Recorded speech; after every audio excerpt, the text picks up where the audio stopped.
To draft or create a new domestic wire, click the plus icon.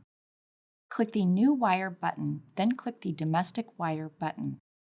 Select a company and account using the drop-downs. Enter an amount. Enter the recipient's name and any other relevant information.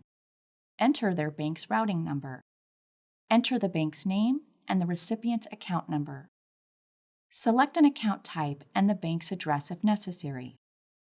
A beneficiary financial institution is the final bank that receives the funds.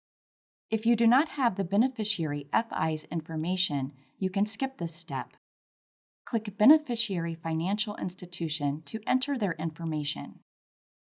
Some FIs use an in-between third-party bank called an intermediary to process funds. If you do not have an intermediary bank, you can skip this step. Click Intermediary Bank to enter their information. Click the Continue button to submit the information. Select when the wire payment should occur using the calendar. Check the box to approve the wire. Approved wire transfers can no longer be edited on the scheduled date after bank processing is complete. Click the Continue button. Review the wire information and click the Create Wire button. Click the Save Wire as Template button to save a wire as a template. Click the Set up a wire transfer button to create a new transfer. Click the Close button when you are finished.